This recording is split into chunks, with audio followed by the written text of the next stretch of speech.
Assalamualaikum warahmatullahi wabarakatuh. Pada kesempatan kali ini, saya dan teman-teman saya dari kelompok F dengan nama Anita Nurhami, Eka Saptiani, Jeremy Dian, dan Caleb Dwi ingin mempresentasikan hasil pemodelan kami untuk analisis permasalahan dan pengendalian banjir kawasan Gede Bage.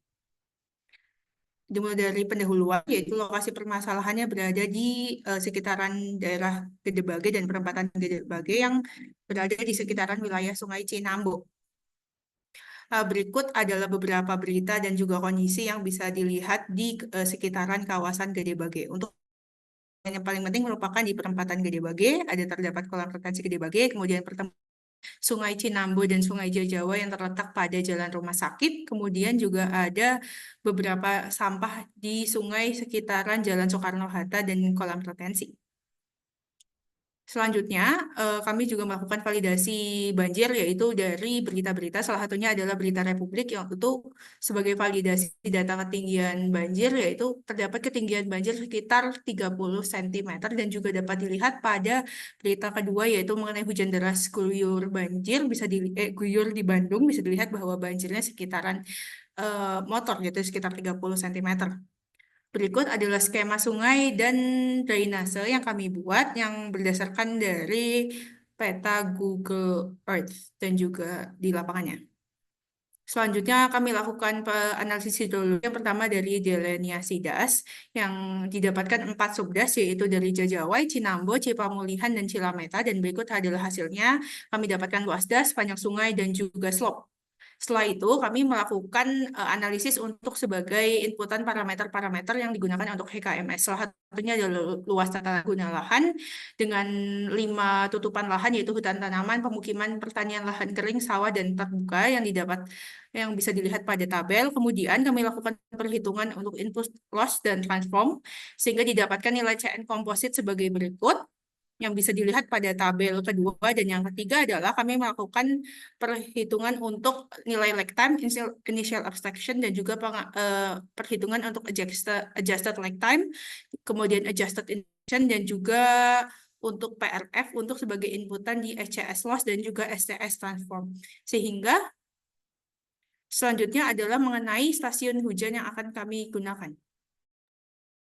Stasiun hujan yang berada di dekat lokasi das ada terdapat 5. Dari analisis polygon Thyssen, kita gunakan hanya stasiun Cibiru saja. Next. Data yang tersedia pada stasiun hujan Cibiru ada data dari 2004 sampai dengan 2023, di mana dari hasil uji outlier data tahun 2024 ini tidak memenuhi syarat karena berada di bawah ambang batas. Kemudian kita menganalisis curah hujan rancangan menggunakan software Hydrognomon, di mana dari uji distribusi kita gunakan distribusi hujan Campbell. Dan untuk periode ulang hujan 20 tahun, di mana hujan untuk 20 tahun itu 120,97 mm.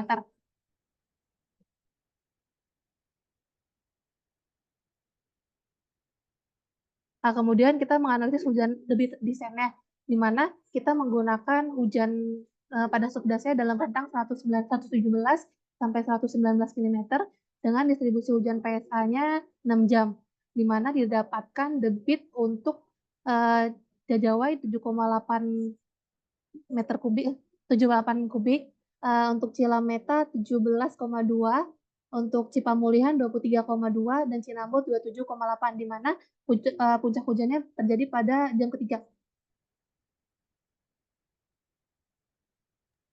Oke, baik. Setelah didapatkan untuk debit banjir rancangan, maka selanjutnya adalah pembuatan domain untuk pemodelan dalam HECRAS menggunakan 2D flow area. Domain model ini dibatasi pada wilayah aliran Sungai Cinambo, Jajawai, dan Cipamulihan. Dan sedangkan untuk aliran Sungai Cilameta itu tidak berpengaruh terhadap wilayah hilir sungai untuk meninjau backwater yang mungkin terjadi akibat pengaliran. Sebenarnya untuk wilayah Sungai Cilameta ini bisa saja dimasukkan untuk mengecek pengaruh backwater, tapi pada kasus ini tidak dimasukkan. Boundary condition dari sungai ini bisa dilihat pada masing-masing sungai Cinambo, Jajawai, dan Cipamulihan dengan masing-masing debit periode ulang 25 tahun. Dan next. Oke, selanjutnya adalah untuk analisis model HECRAS kondisi existing dan dapat terlihat bagaimana untuk luas genangan banjir yang terjadi. Dan di sini dapat dianalisis bahwa tinggi muka air banjir rata-rata pada bagian yang ditanda itu bernilai 1,15 meter dan itu adalah banjir tertinggi pada pemodelan untuk kondisi existing. Nah, dan pada perempatan Gede Bage, perempatan Jalan Soekarno-Hatta ini nilai genangannya itu ada pada ketinggian 0,3 meter sampai 0,35 meter. Dan banjir tertinggi ini diakibatkan karena luapan dari gorong-gorong yang tidak mampu meneruskan aliran dari Sungai Cinambo. Jadi terjadi penghambatan sehingga air meluap keluar. Dan ini dapat dilakukan upaya untuk menyelesaikan permasalahan ini dengan cara mempercepat laju aliran pada wilayah agar genangan banjir bisa berkurang. Boleh di next.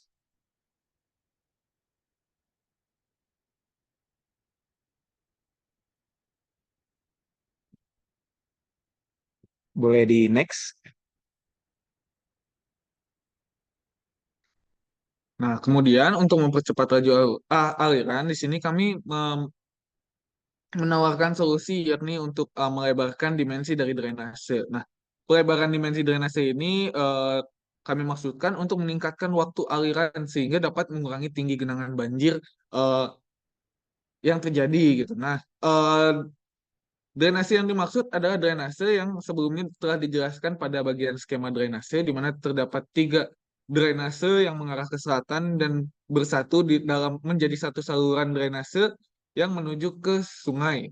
Dan berikut adalah tampilan dari dimensi untuk existing drainase dan dimensi drainase yang telah diperbesar. Boleh di next.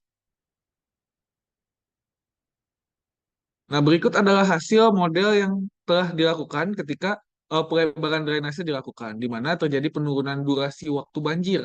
Jadi ketika eh, drainase diperbesar, maka durasi dari waktu banjirnya ini semakin pendek gitu. Nah, meskipun kalau dilihat dari hasil modelnya tidak terjadi penurunan tinggi genangan secara signifikan, namun durasi terjadinya banjir em, menjadi lebih singkat dan terlihat pada peta genangan bahwa pada jam 5 pada bagian kondisi solusi di mana genangan sudah mulai surut dibandingkan dengan genangan pada existingnya dapat terlihat di bagian yang dilingkari warna merah. Next. Oke, sehingga dapat disimpulkan di sini 2 poin bahwa solusi pelebaran saluran drainase ini mampu mengatasi banjir bila dilakukan dengan skala yang lebih besar. Dan yang kedua, drainase pada wilayah banjir ini mampu mengalirkan aliran permukaan dengan cepat untuk mengurangi besar dari genangan banjir yang terjadi pada wilayah tersebut. Boleh di next. Adapun untuk batasan modelnya adalah yang pertama, Sungai Cilameta tidak digunakan dalam pemodelan karena jaraknya yang terlalu jauh dari perempatan Gede Bage yang merupakan lokasi tinjauan kami. Yang kedua, kolam retensi yang kami buat tidak dilengkapi dengan pompa dengan keterbatasan data untuk melakukan routing kolam. Kolam dilengkapi dengan gorong-gorong sebagai pengganti dari pompa yang langsung membuang air ke Sungai Cipamulihan setelah Jalan Soekarno-Hatta. Dan yang ketiga, dimensi saluran drainase ini bukan merupakan dimensi saluran existing di lapangan. Dan yang terakhir, drainase yang dimasukkan ke dalam model Hekras hanya berupa saluran drainase primer. Mungkin sekian dari kelompok kami. Kurang lebihnya mohon maaf. Terima kasih. Terima kasih.